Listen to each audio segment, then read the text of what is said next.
Y bien, estamos con dos candidatos a la Municipalidad de Lima. Enrique Cornejo, candidato por el APRA, y Alberto Sánchez Aizcorbe por Fuerza Popular. Los hemos invitado porque, bueno, tienen propuestas interesantes y es necesario conocer las propuestas de los candidatos para saber qué es lo que se está planteando para Lima.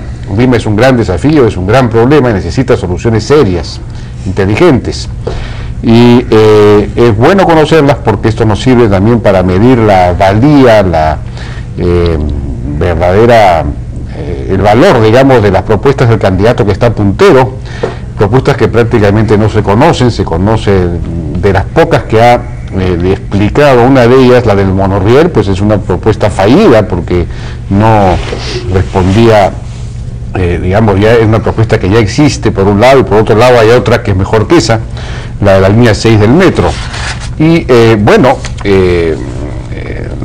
la verdad es que no podemos votar a ciegas por un mudo, porque eso ya es una anulación excesiva de los sentidos. La ceguera y la mudez ya es demasiado. Pero, en fin, estamos con Enrique Cornejo y Alberto Sánchez Aizcorbe. Buenas noches. Buenas noches, gracias por la invitación. Bueno, vamos de frente a las propuestas, porque creo que los diagnósticos ya son más o menos conocidos. Todos sabemos los problemas de Lima, que ¿no? Que sufrimos. Dicho sea de paso, Alberto Sánchez Aizcorbe no ha iniciado campaña todavía. Bueno, hemos estado haciendo un recorrido intenso en ¿sí? todas las zonas altas, impresionado con eso, porque hay una respuesta al fujimorismo concreta, muy fuerte, con la que... Pero no ha ido con Keiko. Con Keiko hemos ido a varios distritos, ¿sí? Y ahora empezaremos ya el rush final. Ya tiene un viaje a Washington por unos días, pero ya al regreso empezamos. Pero en realidad lo importante es la respuesta que tiene el fujimorismo en todas las zonas más alejadas, y lo que uno encuentra es una ciudad que no ha avanzado. Se han hecho algunas cosas, pero parecería que en los últimos 12 años o 15 años no se ha avanzado, y encuentras unas posibilidades enormes y unas dificultades también enormes, y eso hay que trabajarlo, ¿no? Es verdad que en muchas de estas zonas, en los cerros, en las partes altas, por ejemplo, no hay manera, no hay desagüe, y no hay manera de hacer silos tampoco porque es piedra. Bueno, hay esa dificultad indudable. Hay un servicio de agua también restringido, algunos sitios donde no llega el agua, y eso hay que cubrirlo. Lo que más está cubierto es el tema electricidad, porque es lo más sencillo de colocar, y también de controlar, porque tú lo financias, como fue cuando estaban las empresas eléctricas asociadas, se iluminó toda la zona de Comas, todas esas zonas, esas grandes invasiones, porque se dieron cuenta que era buen negocio, y no pagabas, te cortaban, y eso funciona muy rápidamente. La reposición, nadie se queda sin luz, porque sin luz no trabaja. Con agua llegan los camiones, por supuesto con dificultades, a un precio muy excesivo, exacto, pero llega el agua. Creo que hay como 1 millón de personas sin agua potable. Y en las zonas populares un elemento clave previo al agua es el muro de contención. Resulta que hay muchos de estos lugares que tienen precariedad en la propia vivienda, y obviamente no puede salir ni el expediente del agua, ni el expediente a veces de la pista y vereda, y ni el título de propiedad. O sea, hay que empezar por lo primero, ¿no? Asegurar la zona para que después puedan hacerse. Claro, y antes de eso también la regularización del terreno, porque no puede haber expediente si no hay título de propiedad. Entonces estás en un círculo vicioso, y hay que atacar este tema. El tema, muchísimas zonas todavía que no ha pasado ahí y un tema importante en agua, que ahí tenemos la planta de Huachipa y no está funcionando. No está funcionando porque el ramal norte, que es el que tiene que distribuir esa agua, no está operativo. Y habría que preguntar a CEDAPAL por qué está ocurriendo eso, porque tienen dinero para inversión, pero no lo están aplicando. Ese sería un buen tema de una nota tuya. ¿Sí? Bueno, sería bueno para entrevistar al presidente de CEDAPAL. Sí. Bueno, hoy se ha mencionado, he leído que ya habría alguna intención de que entre la inversión privada a CEDAPAL. Hoy está en la información. Sí, el ministro Castilla ha anunciado que podría privatizarse hasta el 49%, debería ser más del 49%. Bueno, pero en fin, yo creo que ese es el camino, ¿no? Porque si no, vamos a seguir... Eso es a través de la bolsa, es decir, no necesariamente, no estamos hablando de que ingrese pues no sé, un accionista estratégico, un socio estratégico, no sé cómo es el planteamiento. A través de la bolsa, es para que Es un tema que debe ponerse en la agenda. ¿El alcalde compraría acciones? No, mira, tú sabes que las más rentables hace unos años, me acuerdo, eran las empresas eléctricas asociadas. O sea, no sería mala idea hacer un cálculo y yo me compraría. Pero en agua, no obstante que no es un tema directamente del municipio, pero en agua tenemos un problema dramático. Cada metro cúbico que traes del otro lado de la cuenca es carísimo, más o menos 70, 80 millones de dólares traer el trasvase. Y resulta que en algunos distritos, porque no se ha, cambiado la tubería, que está hace más de 40, 50 años, se filtra 40% de esa agua potable. O sea, no llega a la casa, es impresionante. Hay que hacer, no es tanto un problema de dinero, es un problema de gestión. Sí, y en ese sentido, yo recuerdo, bueno, he hecho el planteamiento ya dentro del programa que estamos trabajando, para, ¿dónde hay agua? Digamos, cerca de Lima, el río Pativilca y el río Cañete. Entonces, yo he hablado de 3 limas, no de las limas que hablamos de la metrópoli y el Chillón, me imagino. Pero habla del Rima. Esa es la metrópoli. Pero la metrópoli indudablemente tiene unas extensiones que están hacia el norte y hacia el sur. Por eso el planteamiento que coincidimos, creo, de los trenes que planteé hace ya varios años, de los trenes de cercanía. Trenes de cercanía que te conecten en primer lugar hasta Huacho, pero después hasta Pativilca. Y en Pativilca podríamos tener una población de 1,5 millones de habitantes, y lo mismo en la zona de Cañete. No hay sino 2 ciudades que se aproximan al millón ¿no? Eso es un desequilibrio del Perú muy grande, que son Trujillo y Arequipa. Después, ninguna llega al millón. Y nosotros podríamos albergar, y tendríamos ahí un tema de solución de agua para el futuro. ¿Por qué? ¿Por qué solución de agua? Porque tenemos el agua suficiente como para abastecer hasta una población de 1,5 millones. Esos 2 ríos. En esos 2, que sería... Cañete tiene bastante agua, sí, eso sí es verdad. Y lo mismo Pativilca. Pero siempre se ha hablado de la necesidad de consolidar las cuencas, no solo la de Rímac, de Chillón y Lurín. Hay que reforestar toda la parte alta, y eso supone que la ciudad pague también un poco por eso, es decir, a través de SEDAPAL, no sé. ¿Qué planteamientos hay al respecto? Es decir, asegurar un ambiente generador de agua en todas las cuencas que rodean a Lima. Claro, lo primero que tenemos que hacer es reemplazar el nevado. El nevado ya no está. Y el nevado naturalmente retenía el agua, y a la época, digamos, correspondiente, el agua bajaba y ahí lo aprovechábamos. Entonces, el gobierno nacional, eso no alcanza para el municipio, lo que tiene que hacer ahí es hacer... ¿Cómo va a hacer Enrique Cornejo para restablecer la nieve en el nevado? No lo voy a restablecer, pero lo que sí se puede hacer es hacer artificialmente, ¿no? Reservorios de agua, y desde el municipio sí se puede trabajar en lo que se llama pago por servicios ambientales. O sea, el que vive en la zona urbana, o sea, nosotros tenemos que ser conscientes que vivimos en un desierto. Claro. Con la única diferencia frente al Cairo, que el Cairo tiene un río que es el Nilo, que está activo todo el año. Y es gigantesco. Y el nuestro es hablador, pero 3 o 4 meses al año, ¿no es cierto? Entonces, ¿cuánto se pierde al año? Sí. ¿Cuánto se va al mar? ¿Cuánto se va al mar? Entonces, lo que tenemos que hacer es tener conciencia que tenemos nosotros, los que estamos aquí, que pagar algo a los que están arriba para que cuiden la cuenca. Así es. Y esa cuenca además sigue el curso de la naturaleza, y no a veces lo que hemos hecho es un acondicionamiento territorial terriblemente equivocado. Ahora, permíteme terminar el tema del agua con el tema del desagüe. Resulta que varios parques de Lima se riegan con agua potable. Sí, pues. Es un crimen, bueno, es un desperdicio. Si fuera reciclada el agua del desagüe sería bueno. Pero aquí sí el municipio puede actuar. Tenemos 19 petares, plantas de tratamiento de agua residual, chiquitos en todo Lima. Entonces yo quiero hacer como municipio un convenio con SEDAPAL para que, siempre con intervención privada, estos 19 petares puedan tener un sistema de distribución para todos los distritos. De manera que podríamos asegurar que los 43 distritos de Lima tengan el agua necesaria para que Lima vuelva a ser la llamada ciudad jardín. Y cuidado que solamente con el cálculo de los camiones que llevan el agua, hoy día el agua cualquiera que sea la llevan en unos camiones, ¿verdad? El combustible que eso significaría un ahorro que permitiría en parte cofinanciar esta obra para hacerla viable. ¿Tienen alguna opinión acerca de este artículo en un proyecto de ley que le retiraría las rentas a ¿cómo es que se llama? Al sistema de parques, a los parques de Lima? Sí. Bueno, esto se ha planteado. Ahora, es un tema en general de presupuesto, ¿no? Lima tiene un presupuesto reducido de 1.800 millones de soles. Entonces, claro, esa participación de Serpar en ese impuesto, ¿no?, que revertía para el mantenimiento, es parte del presupuesto general de la municipalidad. Entonces yo no sé, porque hay todos esos costos se le suman al que compra el terreno. En este momento hay también un proyecto de ley, un proyecto de ordenanza que estaría también castigando. Entonces, estaría castigando a los desarrolladores. Entonces no es que uno se ponga de acuerdo o a favor de los desarrolladores, sino que seamos más realistas, porque cualquier impuesto que pongas se suma al precio de venta de metro cuadrado al final.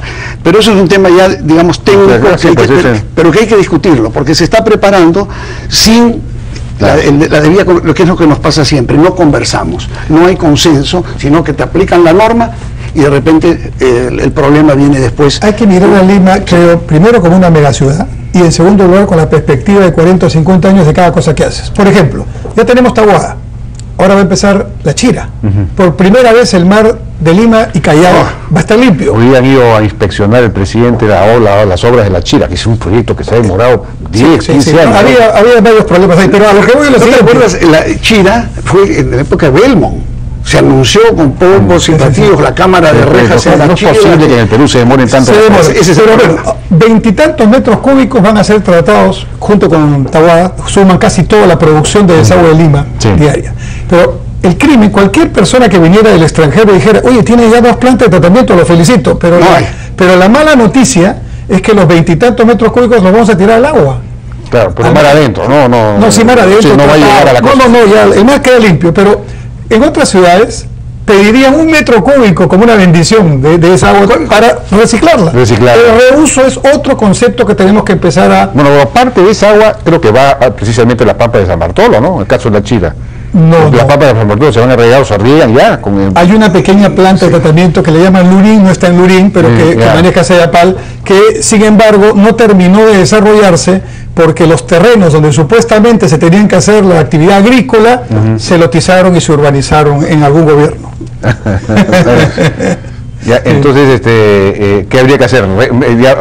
Avanzar a una segunda etapa con estas plantas, pasar a una... Mira, si son veintitantos metros cúbicos, 2 metros cúbicos, te resuelven muchos problemas en Lima. Bueno, me faltan, ¿cuántos metros cúbicos que tenemos de déficit? Creo que son 3 por segundo. 3 metros cúbicos por segundo. Es lo que tenemos, el déficit que tiene Lima para abastecer toda Lima. Entonces, estos son los temas que ya son específicos. ¿De agua de consumo, de agua potable? Agua potable. Por eso es que hay zonas que están desatendidas. Y que tienen agua por horas. Reciben, en Independencia, que estaba ayer, a las 12 del día se corta el agua. Y en otros sitios ya no llega el agua, tiene que ir los caminos cisterna como la parte alta del río. El ramal norte que no está funcionando. Eso es un tema que hay que... Pero estamos hablando entonces de 50 años, de una planificación a largo plazo, de ver la cosa... Y de usar lo que tenemos, Jaime, de usar lo que tenemos también, porque todo lo que hemos hablado son cosas que ya existen. Y continuar. La tarea del municipio es articularlas para que puedan servir hoy al ciudadano. Ahora, esto supone un plan urbano, que no existe todavía, creo que está en elaboración, un plan urbano que zonifique, que indique, en fin, cómo va a ser la ciudad en el futuro, los trenes de cercanía, pero también, por ejemplo, dónde van a estar las áreas industriales. Se ha hecho una propuesta para que haya... En Lurín se está hablando de 2.500 hectáreas, de las cuales 2.200 serían para zona industrial y 300 hectáreas para desarrollo inmobiliario, que es donde está el problema, porque también están poniendo parámetros que, si bien densifican, obligan a grandes terrenos, tener grandes terrenos o grandes lotes, digamos así, y sin embargo va contra lo que ha sido el desarrollo de la ciudad. O sea, el desarrollo de la ciudad, y no solamente de Lima, sino en general en el Perú, ha sido un diseño progresivo. Entonces, tú de frente ir a una alta densidad en estas zonas nuevas no es lo más conveniente. Entonces, eso hay que revisar. ¿Cuál sería la propuesta entonces? Es decir, ¿no debería haber parque industrial ahí? No, el parque industrial sí. Ya. No, me refería a la parte de residencia. Porque claro, eso está ligado al trabajo. O sea, lo ideal es que no haya unas zonas separadas de la ciudad, totalmente encapsuladas, que tú digas, esto es la industria. Ese es un concepto de Corbusiano que se dejó hace muchos años, porque la ciudad es un mix. Entonces tú debes tener la vivienda, en lo posible, cercano a los centros de movimiento, de servicios o de trabajo. Entonces, ¿cómo? No entiendo, ¿no? Dice que no debería... El problema de las 350 hectáreas es que se ha proyectado ya todo en densidad media. Nosotros tenemos 100, no llegamos a 100 habitantes por hectárea en Lima. ¿Pero no es necesario subir la densidad? Sí, pero hacerlo ordenadamente y en determinados lugares. O sea, no ir densidad, se refiere a edificios. Claro, la densidad te la van a dar los edificios. Claro. Nosotros tenemos 100, no llegamos en este momento a 100 metros cuando hace unos años teníamos 130 habitantes por hectárea. Y para eso hay que planificar bien, porque por ejemplo, fíjate tú, la línea 2 del metro que ya está concesionada, viene por Ate, entra por 28 de julio, toma Venezuela y se va hacia Colonial. Ese fue un cambio del trazo, el trazo original estaba en otro lado, se iba por Venezuela directo, ok. Pero ese cambio de trazo significa todo un planteamiento que hay que pensarlo bien. Porque, por ejemplo, servicios de agua. Esa es una zona industrial, o ha sido una zona industrial. Ahora se va a convertir en una zona de población con edificios y viviendas. No está pensado de esa manera. O sea, tenemos que articular para hacer las cosas planificadamente. Por eso yo creo que el alcalde de Lima tendría que ser el gran conductor de esta ciudad. Hoy día, teóricamente, su ámbito de jurisdicción es el cercado, pero el cercado lo tiene abandonado. Creo que el cercado debe tener su alcalde.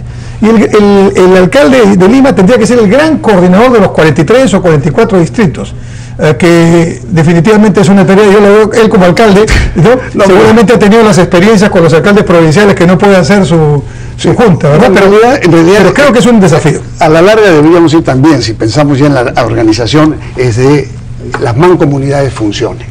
Y eso evitaría estas 42 islas que tenemos ahora, cada uno su pequeño reino. 42 feudos. Exacto. Uno de los señores feudales es el señor Alberto Sánchez Aicorbe, no. Claro, alcalde de La Victoria. Bueno, pero la Universidad del Pacífico acaba de plantear, en unas propuestas que ha hecho para reformar el sistema de descentralización, que hay que restablecer la jerarquía entre municipalidad provincial y distrital, que aparentemente fue reducida, suprimida casi en la Constitución del 93 o en las leyes que se hizo durante los 90 para fastidiar precisamente al alcalde de Lima en ese momento, que era Andrade, me parece. Entonces, se trataría de volver a establecer una jerarquía clara para que la municipalidad provincial tenga muchas más funciones y la distrital menos, porque si no, esto es el caos. Además, te refieres un poco al famoso 776, claro. Y eso en realidad fue un acto un tanto de justicia, porque indudablemente tú tenías un porcentaje del IGB, del impuesto penal a la venta. Ahí sale el alcalde distrital, fíjese. No, tiene que definir su identidad. ¿Debe ser provincial o distrital? No, es que el problema era que el decreto supremo 776 fue a nivel nacional. Claro. Porque Lima se llevaba la mayoría. Entonces, en términos de descentralización, fue bueno. En términos de plata, de acuerdo, pero la función. La función es diferente. Se han distritalizado mucho, entonces la municipalidad provincial no tiene verdadera autoridad. Pero si la tenía por Invermet. Y eso se ve, por ejemplo, ahora. Parámetro urbano, dice una cosa el distrito, dice otra cosa la provincia. Tema de transporte, ¿dónde se dio el permiso? Si es Callao, Huarochirí o Lima, ¿no? Costa Verde, una cosa increíble.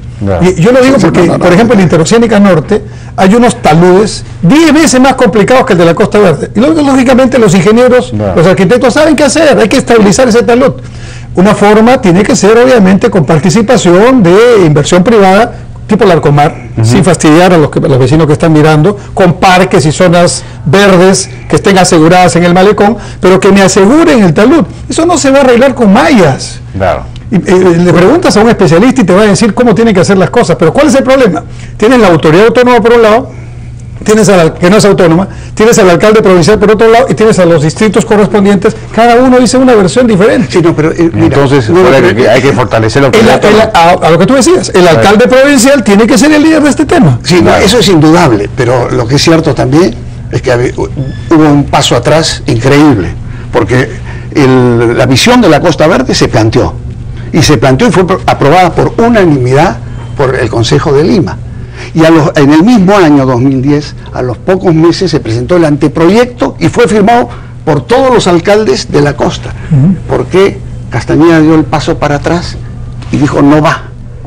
Ese es el problema también. Ahí tuvo la culpa la alcaldía provincial, el alcalde provincial. Porque es un problema de concepción de la Costa Verde. ¿Cuál debería ser la concepción de la Costa Verde? Debe ser una cosa puramente, digamos, pública y parques, no hay quien la sostenga, o debe haber inversión privada en restaurantes, en fin, hoteles. Playa intangible, pero los acantilados pueden ser una oportunidad de promover inversión privada, y yo creo que es un gana-gana. ¿Por qué pelearse en ese tema? Esa es la visión, porque eso lo haría sostenible, digamos. Pero por supuesto, y además y haría que la gente vaya, porque la gente no va a ir a un lugar desértico, tiene que haber pues atractivo. Y además hoy día, con una Lima que lamentablemente estamos en una zona sísmica, es un peligro hacer una mistura ahí en cualquier circunstancia de salida. Tenemos 20 minutos, si viene un tsunami o un sismo de más de 8, yo no sé cómo haríamos con un mega evento ahí saliendo 20 minutos, no llegamos arriba. Eso no se ha discutido, además lo que están haciendo ahora, y el otro día el presidente regional Moreno dice con mucha facilidad que ahora van a poder llegar de la punta a Corrillos en 23 minutos. Eso significa ir a 65 kilómetros por hora, ya no es promedio, o sea, ya no es una avenida que debía ser de esparcimiento. Eso me permite decir la es peligroso. Eso ya es un zanjón, es tiempo. Son tres carriles ida y 3 carriles de vuelta. La Costa Verde, creo que estamos de acuerdo, no debemos verla como un tema de vialidad, no es para los autos. Esto tiene que verse como un tema de la ciudad, la única capital en América del Sur que tiene al mar. Claro. Una belleza que no aprovechamos. En lugar de mirarlo, tú eres arquitecto, en lugar de no mirarlo con un concepto integral, lo miramos para que pasen los autos y encima con peligro que te caiga la ropa. Y se habló de peaje. Habría que derogar la neblina también, ¿no? Porque no se ve el mar a veces. Yo no sé cómo pueden haber poetas aquí, ¿no? Bueno, precisamente por eso. Inspiran, pero imaginan la luna, imaginan las estrellas. Están en la nebulosa. La depresión lleva a la poesía. Pues. Sí. Bueno, pero entonces la Costa Verde necesita un planteamiento claro, ¿no? Integral y técnico. Pero además fue aprobado por unanimidad. Pero después fue efectivamente abandonado. No va, ¿por qué? Porque surgieron los extremistas, no sé si llaman los verdes, que dijeron es intocable, eso es patrimonio. Ese es el perro del hortelano, porque en realidad no avanzan. No es así, ¿no? Cuando tú ves Sorrento en Italia, cómo se ha trabajado esos muros, Malta, oye, hagamos lo mismo. Bueno, no estemos amarrados a algo ideal. Hay una construcción utópica e irrealista. Que lo mismo ha sucedido en el centro histórico de Lima. El centro histórico de Lima ha sido detenido, la transformación, la recuperación del centro histórico de Lima. ¿Por qué? Por lo que son conservacionistas a ultranza, que no puedes tocar una quincha. Eso es intocable, y tú ves que el 30% son monumentos que ya no son monumentos, porque algunos son hasta playa de estacionamiento, pero siguen funcionando, siguen como monumento histórico. Otro 30% que puedes tú reducirlo a una pequeña parte del lote de la construcción que se debe mantener.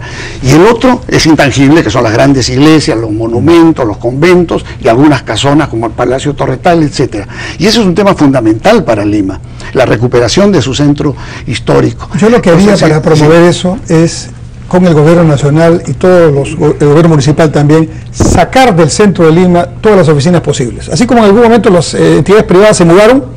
¿Recuerdas que ahí tenían los bancos sus entidades centrales y se fueron a otros distritos? Pero lo mata. Velasco quiso hacerlo con el Palacio de Gobierno. Eso ya ocurrió, es decir, el problema del centro de Lima es que las oficinas privadas se han ido. Sí, claro. Ese es el problema. Entonces ha quedado abandonado y ha sido poblado, se ha tuburizado. Se ha tuburizado porque ahora lo que tú ves es todos los empleados que están ahí, que tienen que tener su refrigerio, tienen que almorzar, evidentemente, y lo que tenemos que promover es que la inversión privada vaya allá, pero vaya a generar un destino turístico, que sea visitable en las noches. El centro histórico es inimaginable en las noches. Para eso tiene que volver a convertirse en un centro de bancos, en un centro de oficinas de nivel, ¿no? Yo haría... Si no como estamos... Es la misma solución que para la Costa Verde. Ahí hay una contradicción, Enrique Cornejo. Para la Costa Verde propone un esquema que es el contrario que el que está proponiendo para el centro histórico. Es que la propuesta tiene un punto de coherencia. Yo quiero que vaya la inversión privada al centro histórico. Pero no la inversión privada que me lleva masa de personas y gente a hacer trámites. Yo quiero que vaya la inversión privada para que me haga, manteniendo, para eso están los especialistas, la casona, manteniendo la imagen, manteniendo la prestancia, ¿verdad? Pero que me permita adentro hacer, no oficinas masivas, bancos requieren pues que el público vaya a la cola. Lo que necesitamos son restaurantes, lo que necesitamos son hoteles, lo que necesitamos son museos. Eso es lo que hay que promover en el centro histórico. Todo de museos y hoteles. No puedes, pero necesitas otras cosas. Pero eso no funciona, así como centro histórico no funciona.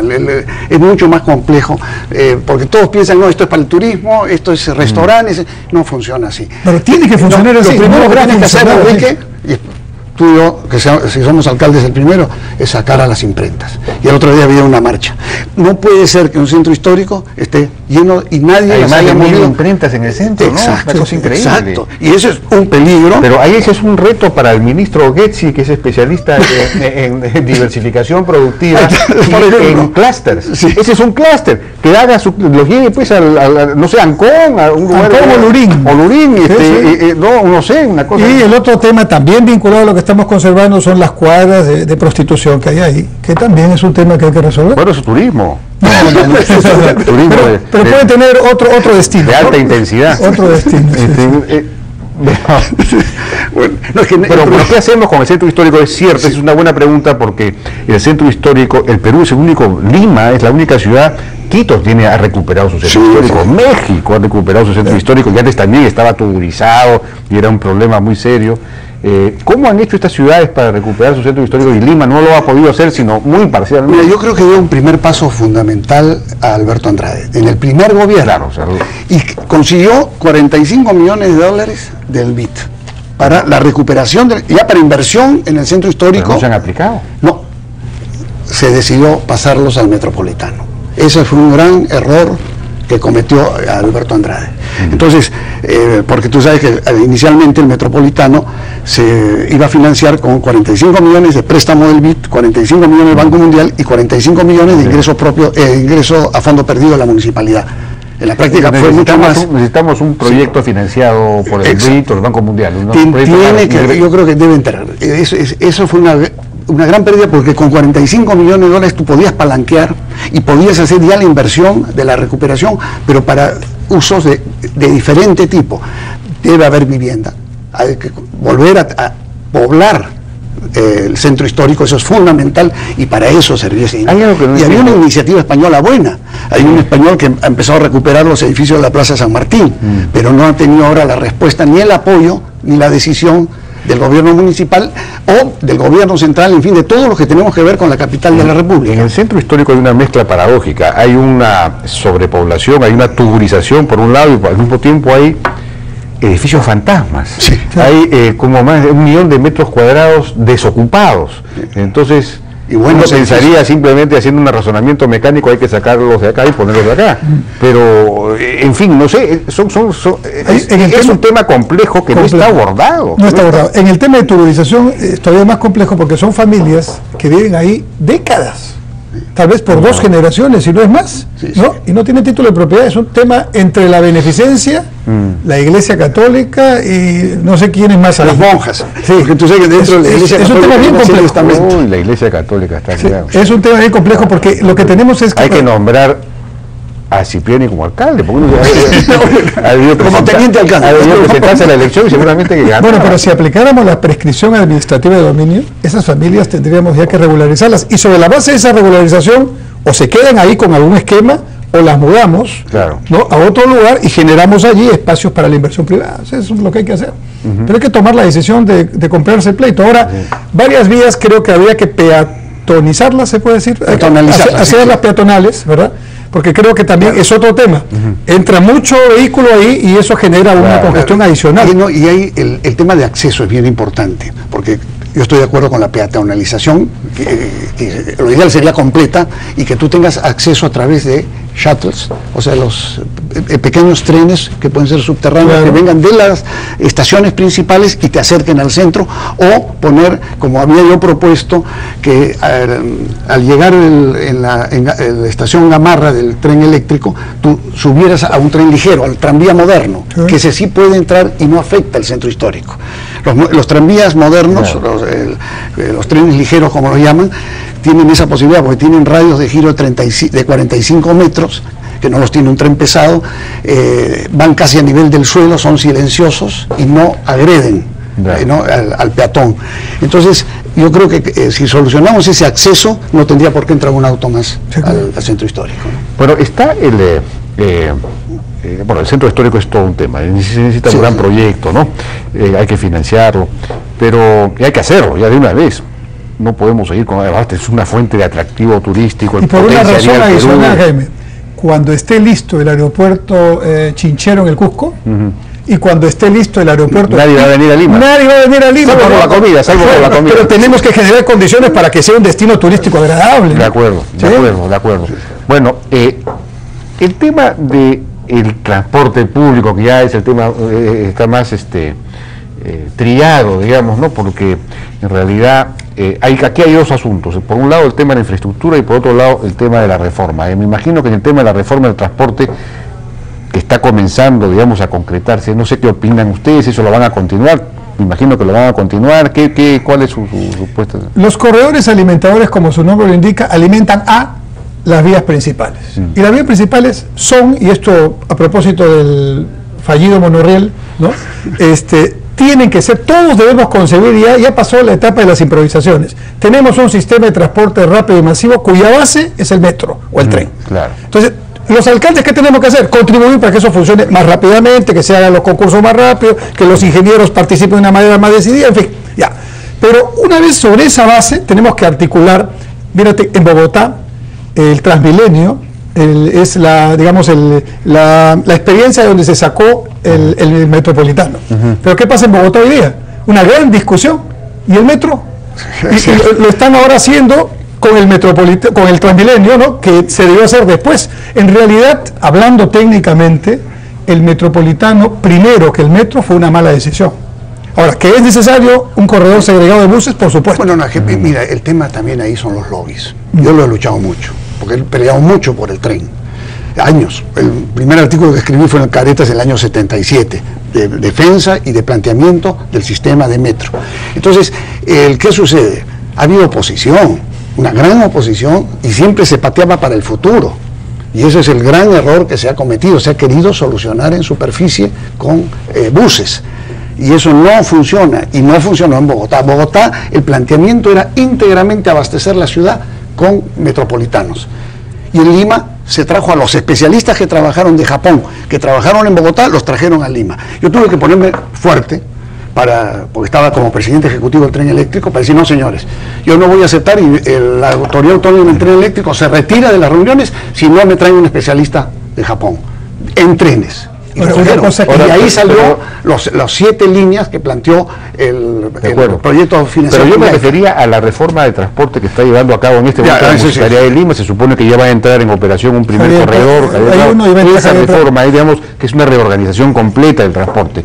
Esto hay que continuarlo. Hay que continuarlo, pero hay que observarlo también, ¿no? Pero yo creo que estamos de acuerdo en eso. Sí, hay un problema primero de que, a ver, le están dejando a la siguiente administración una bomba de tiempo. ¿Cuál es la bomba de tiempo? Cuando el Callao dio unas concesiones por 10 años, Lima no dijo nada. Firmó. O firmó encima, peor todavía, ¿verdad? Y entonces ahora resulta que en esas concesiones, donde hay una serie de empresas que han comprado vehículos con cargo a su documento... Pero no los vemos a los nuevos todavía. Todavía no los vemos. Claro. Entonces resulta que ahí, no señor, usted ya no puede porque se necesita, Lima necesita un corredor y lo necesita, pero ¿y qué hacemos con estos otros señores? Ha habido que sentarse con ellos, negociar. Esa es tarea de la alcaldesa. Y no lo ha hecho. Pero ese es Orión. Orión es... No. Toda la línea. Orión es una de las líneas quizás la más importante del Callao, pero fue un acuerdo que firmó Guerra García sin ser funcionario. Por eso al día siguiente tuvo que venir a Lima y que lo firmara la alcaldesa. Yo lo recuerdo clarísimo. Pero se le dijo, no se le va a respetar los 10 años. ¿Firmó un acuerdo dándole 10 años a las líneas del Callao? Bueno, Callao y Lima, por falta de una autoridad autónoma, en fin, tienen este problema, pero esos documentos existen. En consecuencia, bien el corredor, pero la tarea está incompleta. Nos están dejando un problema a quienes podamos estar en la administración siguiente. Ahora, esta es una reforma tan difícil de llevar a cabo porque ahí sí hay muchos intereses y además es muy compleja por la cantidad de actores que hay, la informalidad y todo, que necesitaría mucha, digamos, una unanimidad para llevarla a cabo, no sé, con las mejoras que sean necesarias, pero digamos, ahí se requiere una... Creo que todos hemos coincidido cuando nos hemos presentado en el debate el otro día, en que debe haber una autoridad técnica única.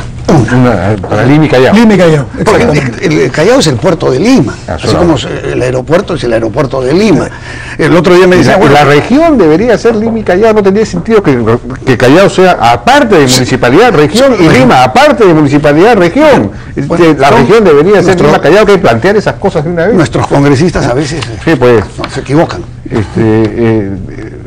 Bueno, entonces, el tema famoso, la seguridad ciudadana. ¿Qué vamos a hacer con la seguridad ciudadana? Ese es el gran tema. Hemos comenzado, hemos ido de menos a más, hemos invertido el orden de las prioridades, digamos, pero lo otro es fundamental también, porque si no hay una concepción general... Y solo agregamos un pequeño detalle, van a haber 8 megaobras en Lima en los próximos 4 años. 8. Una es del Gobierno Nacional, la línea 2, ojalá que la 3 también, pero luego vienen la Vía Expresa Sur, la Javier Prado Vía Expresa, Rutas de Lima con sus 3 entradas, Vía Parque Rima, Túnel de la Molina, obras de la Costa Verde, y ya con eso imagínate, solamente con un viaducto en la Panamericana Norte, que es el de los Alicios, más la Costa Verde, más Puente Nuevo, Lima está parada en este momento. ¿Y te imaginas las 8 obras simultáneas? A eso vamos. Entonces, no hay que hacerlas. No, lo que hay que hacer, desde mi punto de vista, en base a la experiencia que tuve de transportes, es articular esto de una manera integral y que las intervenciones en las avenidas, en las zonas, sean programadas y hay varios cruces y se hagan juntos. O sea, yo pienso, por un lado, articular el trabajo para que se haga en una y el impacto sea, digamos, menor, pero además ganar tiempo. Yo quiero adelantar estas obras, la mayoría están concesionadas, para que en lugar de hacerlas en 4 o 5 años, las hagamos en 2 o en 2 y medio, para poder llegar a los Panamericanos 2019 bien.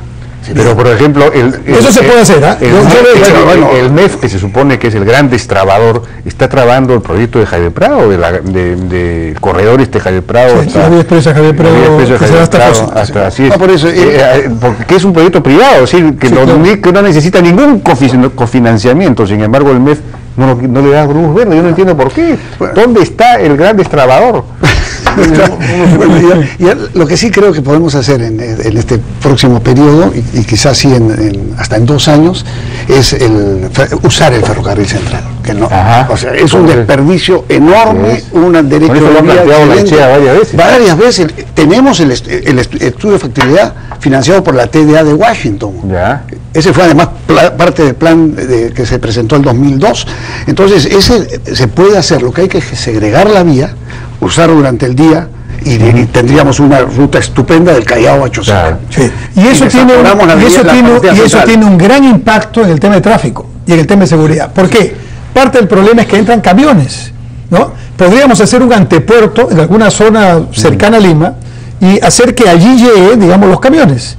Y luego los containers bajen ahí y el tren los traiga hasta los 2 terminales del puerto del Callao, y ahí nos liberamos todo el problema de los camiones que están en la cola. Y bueno, eso es lo que no se ha hecho, eso es lo que no se ha hecho, es lo que necesitamos, los puertos secos, para que los grandes camiones que nos deshacen las pistas, que malogran la ciudad, La Victoria es un ejemplo de eso, es casi inmanejable, se queden en las afueras y entren camiones pequeños a servir a la ciudad. Y el tren, en ese sentido, también es Pero volvemos a hablar de transporte de nuevo. No vamos a tocar el tema de seguridad, entonces, que es el menos importante de todo. No, sí es importante. Pero ya nos ha ganado el tiempo, ¿no es cierto? No sé qué se puede decir en 20 segundos sobre la seguridad. El alcalde no es policía, pero tiene que liderar este tema junto con la policía y sus vecinos. Y este es un asunto en el que se pueden hacer cosas prácticas. Por ejemplo, yo he visitado los puntos del mapa de la delincuencia y en esos puntos no hay cámara, no hay policía, no hay sereno. Lo mínimo, enfocar la cámara a esos lugares y trabajar en deporte, en recreación, para que estos muchachos puedan tener algunas alternativas y no delictivas. Bueno, en el caso nuestro, yo coincido, solo que los choros se mueven de sitio, ese es un problema. Pues, entonces, la cámara... Más cámaras móviles, atadas a los choros. Tenemos que trabajar para que los jóvenes, el padre de familia, sepa dónde está el hijo. Para eso estamos haciendo, y el planteamiento, y digo estamos haciendo porque lo vamos a inaugurar en La Victoria a fin del año, los parques biblioteca, el modelo de Medellín en Colombia. Eso fue extraordinario, redujo la cantidad de muertes por violencia de la época de Escobar, de 350 muertos por 100.000 a 27.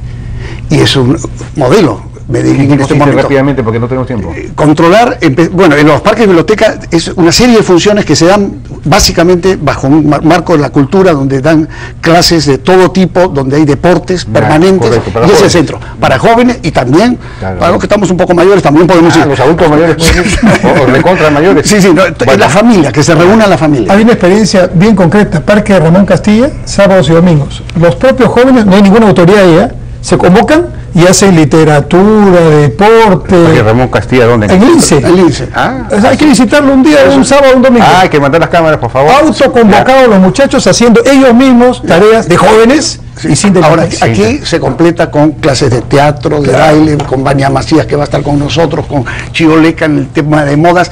O sea, es un centro de producción también, de capacitación. Ese es el parque biblioteca, y eso es lo que hay que hacer, y que vamos a inaugurar el primero a fin de año. O sea, empezamos a trabajar en el tema de seguridad a partir del 6 de octubre. Bueno, a partir del 6 de octubre estamos trabajando ya en los diferentes temas, pero no perdamos tiempo. Bien. ¿Cómo hacemos para que estos dos candidatos sean alcaldes a la vez? No sé, porque obviamente la discusión ha sido muy interesante y son los temas que hay que avanzar contra la mudez. Y muchísimas gracias a nuestros invitados Enrique Cornejo y Alberto Sánchez Aizcorbe.